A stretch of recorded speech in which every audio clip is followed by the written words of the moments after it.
It's been a while, hasn't it? No reason to keep you waiting. Let the slop drop.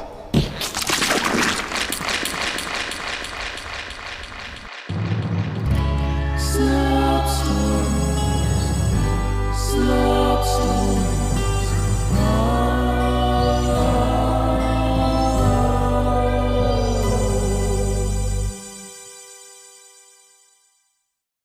Slop Stories presents All Inclusive by Tim DePaola. Leaves blew across the damp sidewalk, creating scratching noises that filled the otherwise silent neighbourhood with sound. A white Victorian house, lit only by the moon, stood out on this quiet and eerie night. Animals of all species circled the house, their heads staring up into the second-story bedroom window. Inside the room, alone in a full-sized bed, lay the innocent man, Ernest. His face was peaceful, his mouth wide as drool soaked his pillow. The alarm clock on his bedside table read 3:58 a.m. A sharp wind cut through the trees, a gust that was seemingly headed straight for Ernest's house. The hackles raised on the backs of the animals, and they began to hiss and squawk towards the trees before scattering into the night. A haunting, evil presence slithered through the trees. It was a translucent shadow, weightless and nearly impossible to see. The shadow passed over one of the leaves of the tree. A black vein began to run its way down the leaf, through the branch, down the trunk, and deep into the roots. The roots began to writhe in the dirt, even seeding the darkness into the ground itself. This in turn poisoned the groundwater. The roots slowly charred and sizzled to dead twigs. Ernest noticed none of this, and did not sense the shadowy evil slowly pour into his room. It misted its way towards his alarm clock, which now read 3:59 a.m. The mist, although formless, appeared to inspect the clock before suddenly blasting inside of it, before disappearing forever. The clock then read 2:59 a.m. An extremely loud buzzing startled Ernest awake, and he slammed his hand down onto the alarm clock. The buzzing did not stop, and Ernest moaned as he sat up to do more than mindlessly bash. He switched the alarm off, but that didn't work either. Ernest clenched his teeth and yanked the power cord out of the back, yet the clock still buzzed. I get it! Ernest yelled, shoving the alarm clock under his mattress. The muffled beeping surely annoyed him, but his mind was already past it. He was only thinking about the beautiful trip that awaited him. He had packed his bags the night before, and they were waiting for him by the front door. All he had to do was brush his teeth, get dressed, and the shuttle would be there for him right at 4:30 a.m. Ernest loved flying.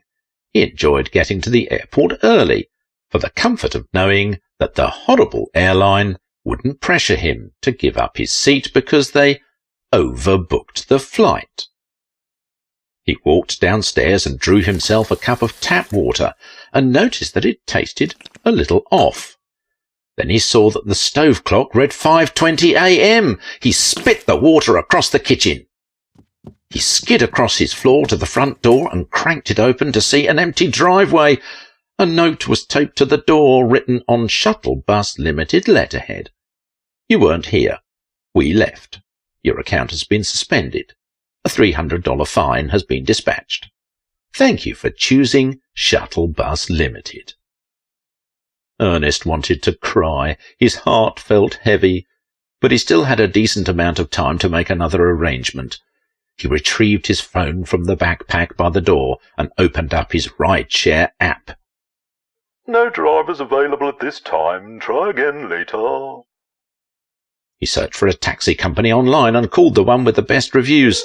Sorry, sir, all my guys are out right now, damned flu and all. Try my buddy's company, Lucky's Transport. Click! Ernest called Lucky's Transport, and the dispatcher was instantly annoyed with him. Look, sir, you are going to need to fax over a ride request. We're old school at Lucky's. Don't have a fax. You ain't taking a Lucky cab. Click! Ernest slung his backpack over his shoulder, grabbed his rolling luggage, and walked out the front door. He locked it tight and went to the bus stop. His heart raced as he waited for the bus.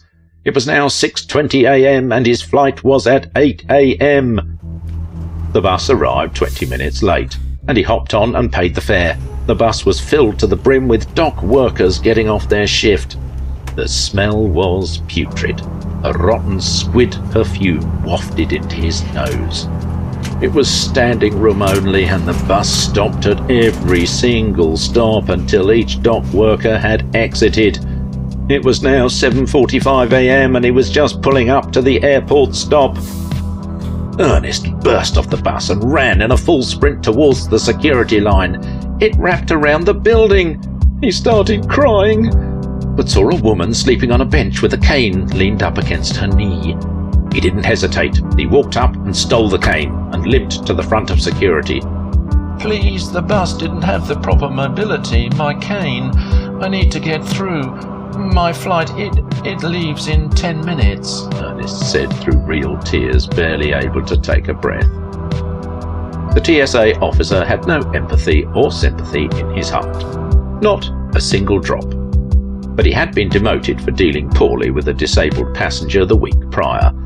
So without a sound he opened a gate that led to the front of security and waved Ernest in. He got to his gate and saw that there was about 5 passengers left aboard. Ernest went to the desk and muttered, "Priority." He took a huge breath, so winded he could barely speak. "Priority boarding." Sir, this is an overbooked flight. Would you be willing to give up your seat? No, I will be boarding now, Ernest said smugly. When he finally got seated, it was the farthest seat in the back of the plane, in the middle of 2 giant friars in brown robes. The friars were chanting in low grunts for most of the flight, and smelled strongly of incense. Ernest couldn't care less. He was so grateful to be on the flight, finally heading to his all-inclusive vacation to Isla del Odio. He hadn't taken a trip in a long while, so he really splurged this time. His own villa on the beach, multiple all-you-can-eat restaurants at the resort, and all the drinks he'd like. He was going to lounge by the pool, swim with dolphins, and best of all, he was finally going to jet ski. Even though he was in the last row on the plane, it still felt like a snivelling child was kicking his chair for the entire flight. The friars finally stopped chanting, but then immediately began snoring. After disembarking the plane, Ernest went through 4 hours of customs, harassment, and interrogation before finally reaching the resort's shuttle. Isla del Odio was heavenly, a true tropical paradise. Ernest took a deep breath of the fresh island air and smiled. I made it. When he arrived at the resort, 8 of the well-dressed staff members were standing at the entrance and waving at the shuttle. They greeted him with a necklace of emerald green shells and gave him a large mango cocktail. Ernest was beaming with delight. His vacation was finally here. The staff encouraged him to walk the grounds of the resort as they took his luggage to his room. Before they took his bags, he popped off his shirt and stuck it into his backpack. Won't be needing this, he said, trying to get a laugh from the stoic bellhop. Ernest strolled. His eyes darted from exotic birds to the sparkling clear ocean to beautiful women laying under palapas. He saw many families and couples and began to feel sour and lonely. He finished his cocktail only to realize his lips and throat felt a bit tingly. Ernest went into a restroom and looked into the mirror, not recognizing the reflection. His lips were the size of ripe bananas, his eyes specks buried in a volcano of flesh, his neck was bulged outward, as thick as the trunk of a small tree. He woozily wandered towards the welcome centre, asked if they had any Benadryl or something that could help with the swelling. They smiled, unsure of what he was asking, and said no. After trying to explain for a few minutes, he became exasperated and just went to the beach to catch his breath. He laid out on a daybed, closed his eyes, and took deep breaths as he tried to convince himself that his throat wouldn't close up. He dreamed of the woman waking up on that airport bench, feeling around for her cane, looking underneath her seat, her face looking so defeated. When Ernest woke up, the swelling was gone. It was midday, and he was disoriented. How long had he slept, he wondered. He must have been there all night and all morning. Before he could get his bearings, the pain set in. He was sunburnt beyond recognition, his skin such a deep red that it was nearly dark purple. White flakes covered his body, his skin that had grown so taut that it gave up and shredded off of him. He started wailing. Then the thirst came upon him. His lips were like broken shells, exploded skin crisped into hard points. He sat up too quickly. His entire back stayed stuck to the chair. He could only feel white, hot pain. His senses were entirely overwhelmed, and he fell off the chair into the sand, only to pass out again. A staff member ran over and saw what was happening and poured water onto Ernest's lips. He woke up and his eyes bulged. He grabbed the water from the staff member and drained it, then threw it back onto his chest. It was sunscreen. After having a medic remove his swimsuit, he was placed in a translucent plastic suit filled to the brim with aloe vera. Nurses giggled as his nude body splashed around in the slimy bag. They put him in a wheelchair and wheeled him to the front desk, where he saw his luggage waiting for him. Sir, you must have slept through your checkout time, so you are being charged an additional $300 for late checkout. We hope you enjoyed your 5-night stay with us. It was a pleasure to have you. A bored front desk woman yawned. Ernest started screaming again, causing other guests to look towards him and his unsightliness.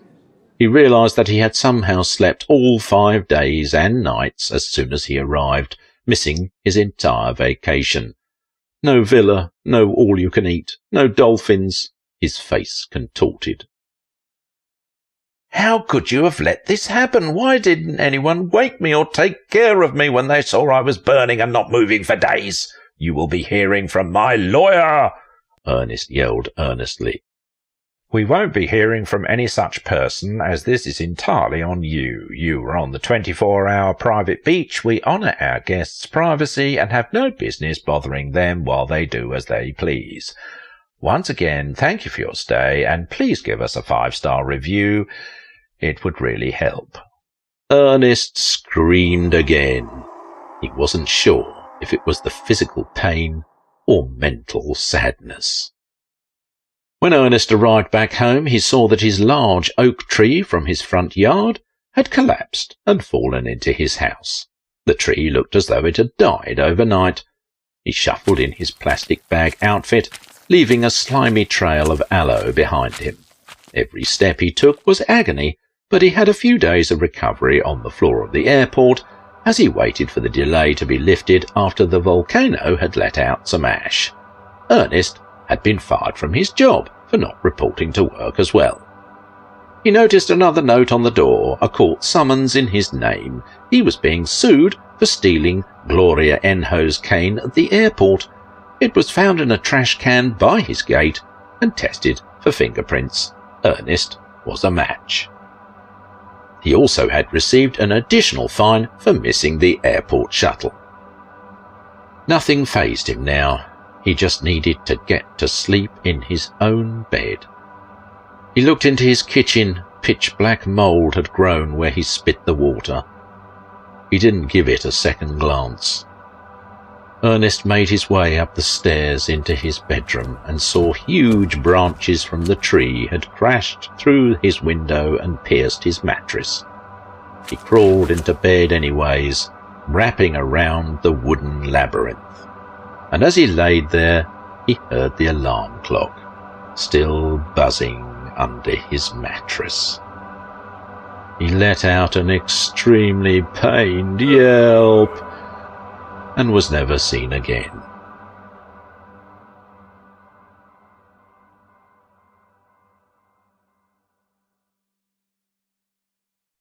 Thank you for listening. I've been your hog-tied narrator, Simon Hensby. And now for today's Memoir of Misery. No. The elderly woman looked out her fogged window, aching for a time when she was able to walk through her neighbourhood. She squinted through her thick glasses and watched a young family walking on the sidewalk. The elderly woman could no longer contain her jealousy and pressed a button on her remote that opened her front door.